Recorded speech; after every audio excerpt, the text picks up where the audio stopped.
Yeah, baby, you are. Yeah, baby. Beautiful, beautiful, beautiful, beautiful angel. Love your imperfections, I'll be angel. Tomorrow comes and goes before you know. Oh iya kak, kita belum kenalan nih kak. Iya nih kak. Karena di kesempatan nih, katanya kalau nggak kenal maka tak sayang kan kak. Oh oke, kenalin nama saya Tafiana. Dan saya Nusa Ida. Di sini kita selaku MC yang memandu acara pada pagi hari ini. Kami sebagai pembawa acara akan membacakan susunan acara-acara pada pagi hari ini. Acara yang pertama pembukaan, yang kedua penyampaian materi, yang ketiga sesi tanya jawab, dan yang terakhir yakni doa dan penutup. Memasuki acara yang pertama yakni pembukaan, marilah kita buka acara pada pagi hari ini dengan bacaan suratul Fatihah. Al-Fatihah. Al-Fatihah. Oke, selanjutnya saya akan dipesankan kepada moderator kita. Sebelumnya saya akan membacakan CV dari moderator kita yang sangat luar biasa ini. Nama Arinia Ahmad Jadi, tempat tanggal lahir Kudus 14 September 2004, pendidikan SDNU Rawakarta, MTS Benan, dan MA Benan. Dari sekarang lanjutkan Suki Indian Kudus. Bagi nomor HP bisa dicatat 08 85 71 272. Berarti melangkah adalah langkah awal kesuksesan. Oke, pada moderator kita dipersilahkan.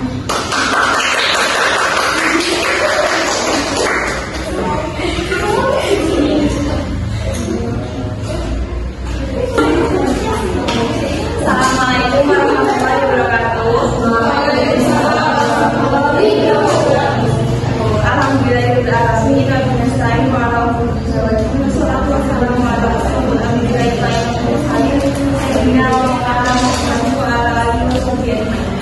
Teman-teman, di sini saya Arinia Ahmad Jadi sebagai moderator di acara seminar parenting yang bertemakan membangun hubungan dari komunikasi orang tua dengan anak gender parenting. Di sini saya akan membacakan CV dari pemateri acara ini. Yang pertama, nama Fahida Safitri, tempat tanggal lahir 18 Oktober 2004, alamat Desa Seterhalangan Kaliwungu Kudus. Hobi menulis dan membaca, riwayat pemungkitan MIN Ma'ruf Peluru, SMPN 1 Kaliwungu, SMPN 1 Kudus, IAIN Kudus. Pengalaman organisasi, OSIS SMPN 1 Kaliwungu, Dewan Anggaran SMKN 1 Kudus, Dewan Sama Kabupaten Kudus, HMS IAIN. Moto hidup, fasilitas antar umum dinas. Sebaiknya manusia adalah yang bermanfaat bagi manusia lain. Yang kedua, nama Anida Salma, tempat tanggal lahir Jepara 19 April 2005, alamat Tahunan Jepara, hobi nonton drakor, olahraga. Riwayat pendidikan SDN 2 Kerapian, SMP Al-Ma'rif Jepara, SMAN 1 Jepara, IAIN Kudus. Pengalaman organisasi BROMIS dan mengikuti UKM kampus. Moto hidup teruslah menggapai cita-cita sampai ke Cina. Kepada materi dipersilakan.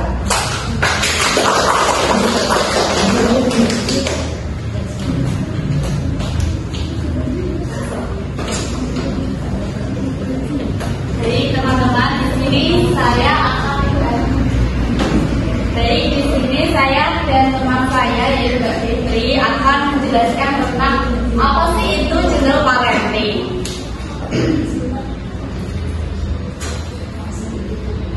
Nah, gender parenting itu kan kita kan sering dengar kan kalau di media sosial itu.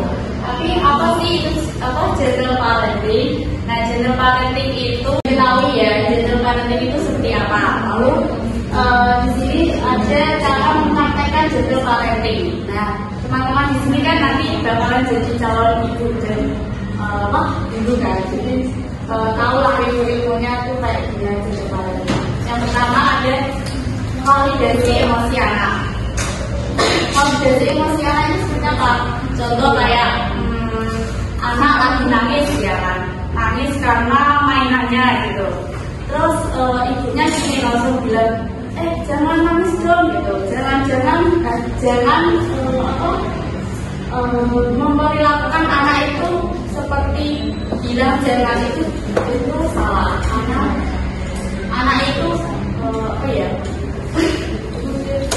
sulit untuk menerima dari orang tuanya gitu loh. Jadi yang lebih baiknya itu seperti ini, jangan nangis ya, nanti coba kita perbaiki mainannya gitu. Terus yang kedua, berkomunikasi dengan bahasa yang positif. Nah misal ya, kayak anaknya itu lagi lari-lari, terus orang tuanya itu refleks bilang kayak jangan lari deh, nanti jatuh. Nah kayak hal itu dihindari kata jangan tersebut. Coba diganti kata kayak coba jalannya pelan-pelan gitu. Jadi kata-kata positif itu tuh bisa diterima oleh sang anak. Yang ketiga, beri pilihan bukan perintah. Jadi ketika contoh ya, anak dikasih makan sayur, nah pilihannya itu ada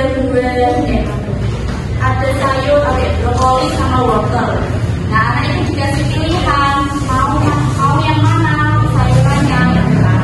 Nah ketika anak itu memilih, nanti kan orang tua itu mendengarkan pendapatnya dari sang anak. Lalu yang keempat ada tetap tegas tapi lembut. Nah di sini poin yang sangat penting karena general parenting itu diartikan sebagai perilaku yang lembut.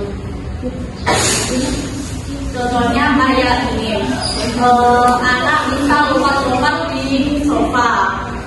Nah itu kan repot gitu kan, jangan lompat deh nanti jatuh. Nah kata-kata tersebut itu bisa diganti yang lebih baik kayak misal jangan lompat ya deh nanti jatuh. Terus coba lompat di lantai aja. Terus ketika anak masih bermain saat waktu ibunya udah ada gitu, coba dikasih pilihan gitu, dikasih pilihan kayak mendongeng, bercerita biar anak itu tertarik untuk tidur. Terus yang kelima, jadi contoh yang baik. Nah ini juga poin yang sangat penting karena anak itu kan peniru kan, jadi sebisa mungkin itu orang tua memberikan contoh yang baik, jangan kayak suka marah-marah, suka teriak-teriak, suka lanjut. Nah yang selanjutnya yaitu ada gaya parenting. Tapi di sini itu gaya parentingnya itu salah diartikan. Pertama ada default style atau pengasuhan acuh tak acuh. Ini tuh seperti kayak orang tua itu nggak terlibat dalam perkembangan anak gitu loh. Terus anak juga sering kurangnya perhatian dari orang tua tadi. Nah solusinya ketika orang tua kurang perhatian, kurang perhatian pada anaknya tadi, coba didiskusikan pada kedua belah pihak orang tua tadi, kayak misal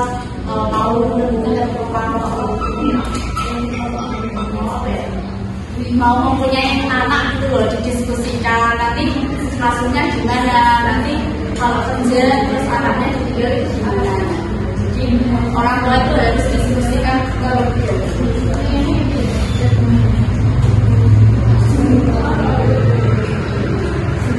yang kedua ada autoritarian atau disebut gaya otoriter.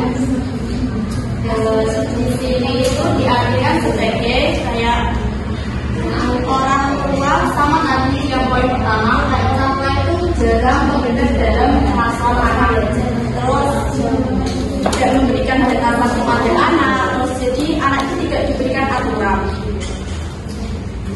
dampaknya itu anak nanti tidak akan percaya diri, terus kurang apa ya, terus sulit menjadi hubungan gitu loh dengan orang tua, terus prestasi akademiknya yang buruk. Lalu selanjutnya akan dijelaskan oleh Mbak Fitri mengenai gaya parenting. Oke, terima kasih Mbak Dinda. Semangat semuanya. Sedikit Kak. Ini saya cuma sebentar aja ya, 15 menit cukup atau 10 menit. Oh, 5 menit, oke. Yang ketiga ada preferensi parenting. Gaya parenting ini dapat membangun bonding antara orang tua dan anak. Jadi dengan parenting pervasif ini memang anak dapat dekat dengan orang tua, tapi tidak ada batasan atau aturan di dalam parenting itu. Contohnya batasan seperti apa? Di dalam parenting ini anak selalu dipenuhi keinginannya. Dampaknya anak akan menjadi anak yang manja, anak yang egois, karena setiap keinginannya tidak dipenuhi, dia akan menangis, dia akan merengek takut ya. Terus yang keempat ada authoritative parenting atau yang disebut dengan gentle parenting. Berbeda dengan permissive parenting, kalau permissive parenting tadi kan memang dapat membangun bonding antara orang tua dan anak, tapi tidak ada batasan atau aturan yang membuat anak itu segan dengan orang tuanya. Tapi di authoritative parenting atau gentle parenting ini mendidiknya dengan cara yang lembut, dengan cara yang halus, tapi masih tetap ada ketegasan, tetap ada aturan yang membuat anak itu tidak semena-mena. Selain membangun komunikasi dan kelembutan, anak juga dapat menghargai orang lain melalui tanggung jawabnya juga. Bisa dipahami? Lanjut deh. Nah, kuncinya dari gentle parenting itu membimbing, bukan mengontrol. Kita sebagai orang tua atau calon ibu, kita tidak harus mengontrol anak setiap hari kita menyuruh ini, menyuruh itu, tidak. Kita harus membimbing dia, mengajarinya bagaimana cara dia berlatih bersabar, bagaimana cara dia berlatih komunikasi, melatih tanggung jawabnya. Misal dia ingin melakukan sesuatu dan melakukan kesalahan, orang tua tidak menyalahkan, tidak boleh menyalahkan, tapi kita harus menggunakan cara yang lembut. Ajak anak untuk komunikasi, ajak anak untuk komunikasi seperti kenapa kakak, contohnya semisal anak menjatuhkan, dia ingin mengambil minum sendiri atau mengambil makan sendiri, kan niatnya baik ya, niatnya baik karena dia ingin berlatih mandiri. Terus dia tidak sengaja menjatuhkan piring atau minuman itu, kita sebagai ibu otomatis kaget kan, biasanya teriak, khawatir, betul? Benar apa tidak? Ya kamu juga biasanya karena piringnya pecah atau gelasnya pecah atau karena khawatir sama anaknya, nggak tahu kan? Tapi dari itu kita harus tenang karena anak kita, anak kita ini mau berlatih mandiri. Kita harus ajak komunikasi. Tadi kakak ngapain, adik ngapain, beri anak kesempatan untuk menjelaskan, beri anak kesempatan untuk berkomunikasi agar dia dapat mengungkapkan perasaannya, tidak dihakimi, tidak merasa dihakimi. Selanjutnya yaitu menghubungkan, bukan menghukum. Nah, setelah si anak tadi melakukan kesalahan, menjatuhkan gelas atau piring tadi, kita sebagai orang tua kan tidak tahu sebabnya tadi kenapa. Terkadang kita sebagai orang tua menyalahkan si anak.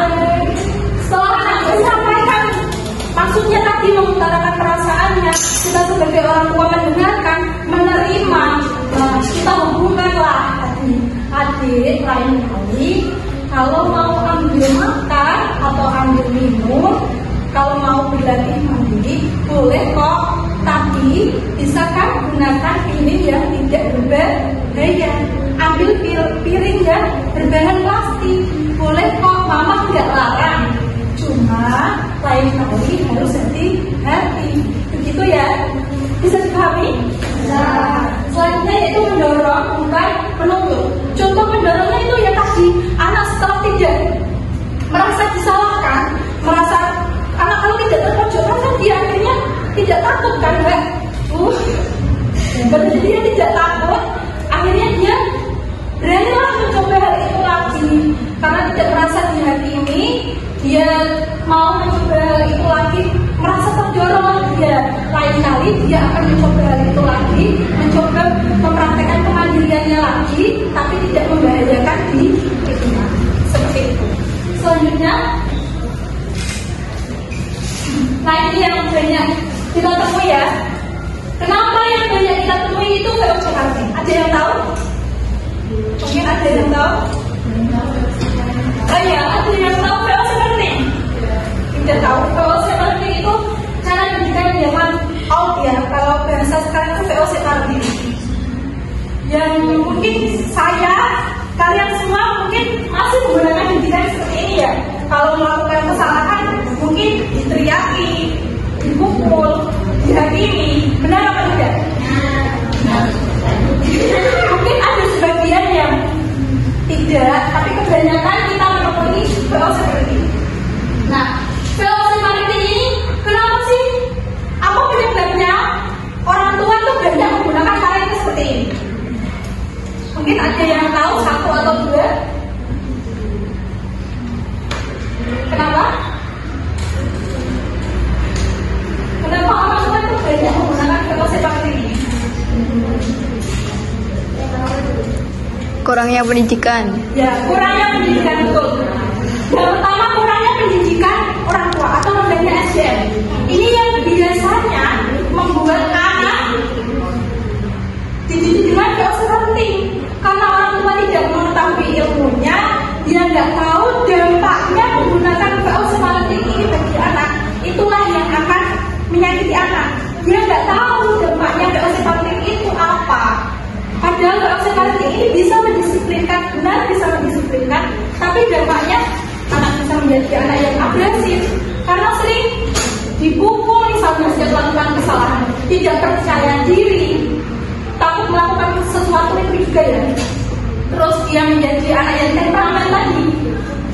Memang dia di rumah takut dengan orang tuanya, tapi di luar dia bisa mempraktekkan kepada teman-temannya. Yang kedua, ada yang tahu kalau seperti dampaknya apa selain pendidikan?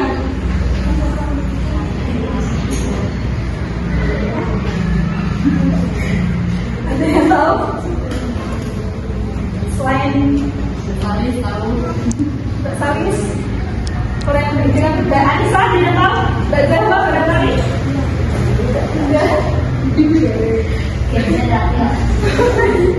Padahal pendidikan adalah sangat penting. Faktor lingkungan, ya benar. Faktor lingkungan ya hampir menyambung dengan faktor pendidikan tadi ya. Setiap anak, misal anak itu tinggal di keluarga yang kaya raya, di lingkungan yang mendukung untuk orang tuanya itu berpendidikan, itu juga mempengaruhi. Karena biasanya kan kalau pendidikan seperti ini juga turun-temurun ya, dari mbah dulu sampai turun ke ibunya ke anaknya.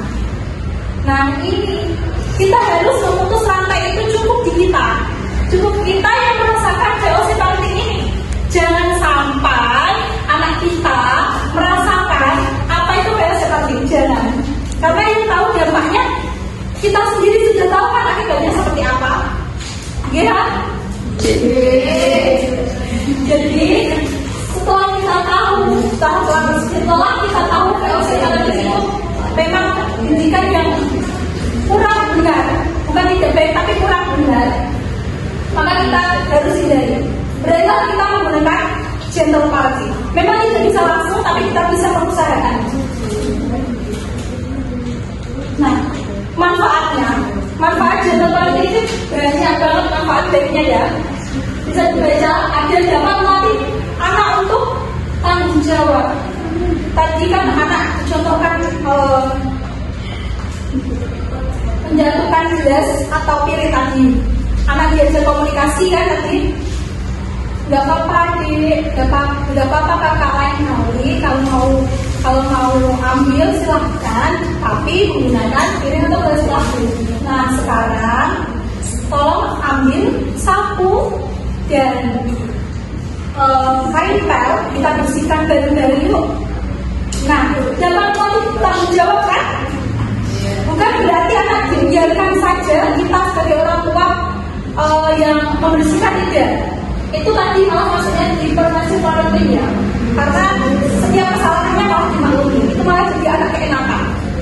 Tapi dengan parenting tidak, anak kan bertanggung jawab, dia diajari setiap kesalahan yang dia lakukan dia harus menanggung konsekuensinya, dia harus bertanggung jawab membereskan masalah itu. Terus ada anak memiliki kecerdasan emosional. Anak kan diberi kesempatan untuk menjelaskan, untuk menyampaikan apa yang tadi dia rasakan. Setelah menjelaskan itu otomatis kan anak terbujuk, anak takut. Tapi setelah diberi kesempatan oleh orang tuanya, diberi kesempatan oleh ibunya, dia dapat meluapkan emosinya. Dia tidak merasa dihakimi, dia diberi kesempatan untuk berbicara. Inilah anak dapat mengontrol emosinya. Jadi kecerdasan emosionalnya sudah terbentuk sejak dini. Terus ada mau membantu tanpa dimintai, cekatan dan emosional. Anak akan peka setiap dia melakukan kesalahan. Dia tidak harus menunggu apa yang harus aku lakukan. Tidak harus diperintah oleh ibunya atau ayahnya. Setiap kesalahan yang dia lakukan, dia harus tahu apa yang harus dia lakukan. Dia harus terbiasa dengan itu. Setiap kita memberi konsekuensi dari tanggung jawabnya tadi itu, karena dia terbiasa. Jadi semisal dia melihat temannya melakukan kesalahan, dia tidak menghakimi.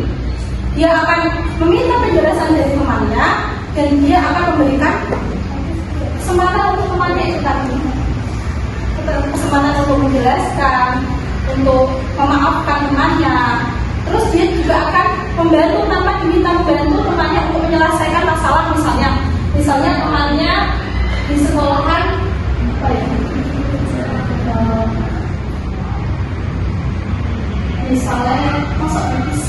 misalnya temannya mengongkol ya, terus temannya itu kan takut kan mesti sama miss-nya, sama gurunya.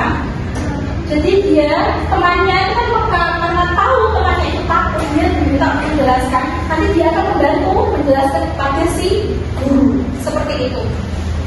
Terus ada anak bonding, pendekatan dan perhatian ke orang tua. Nah ini yang jarang kita dapatkan dari orang tua kita.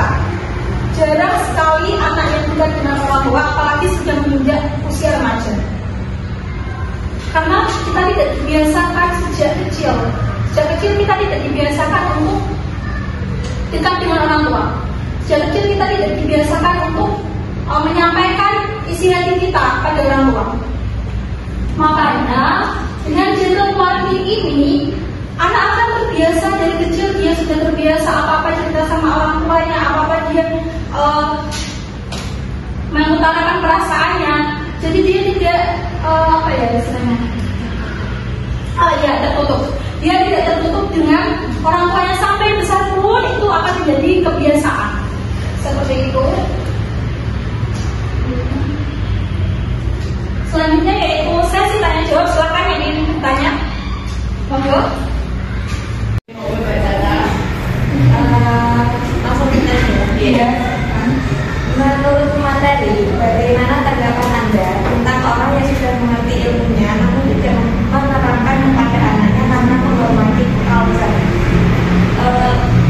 Dari pengalaman pribadi, itu kan teman saya, dia itu bahkan ibunya seorang guru PAUD, tapi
Dan itu untuk anaknya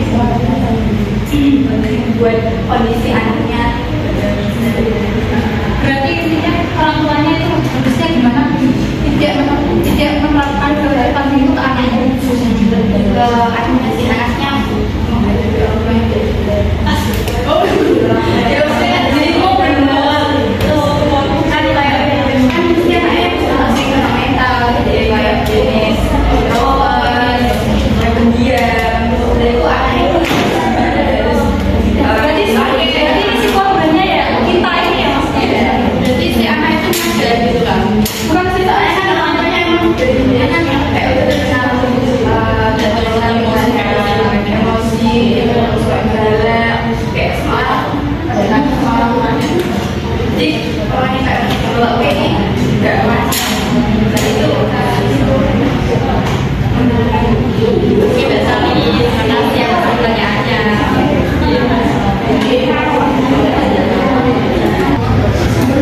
Tentu saja saya jawab pertanyaan dari Mbak Salis dulu ya. Bagaimana cara seorang anak menghadapi orang tua yang menerapkan VOC parenting dan temperamen tadi? Nah, caranya kita sendiri si anak kan itu ya VOC parenting itu kan kita termasuk sendiri. Caranya itu kita ke psikolog. Kita berani dulu diri kita karena kan pasti mentalnya rusak ya menghadapi orang tua yang temperamen yang mungkin ucapannya sering berkumpul itu kan kita merasa sendiri dan takut kan kalau tidak ada sedangkan tempat pulang kita itu ya rumah orang tua. Tapi kalau orang tua kita seperti itu tidak ada yang bisa merangkul kita, siapa lagi? Tidak ada, hanya dokter atau psikolog. Kita konsultasi ke psikolog, kita lapor rasa takut itu, kita lapor rasa cemas itu agar kita itu bisa sembuh. Itu yang benar.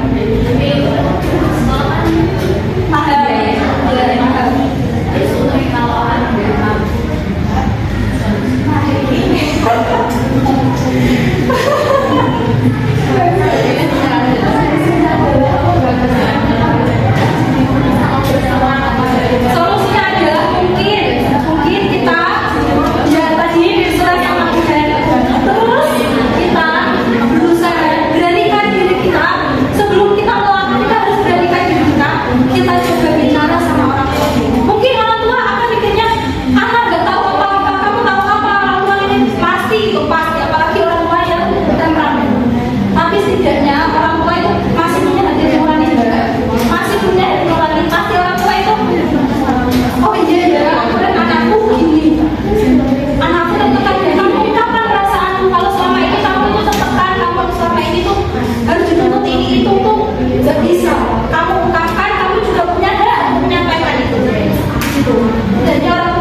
Waalaikumsalam warahmatullahi wabarakatuh.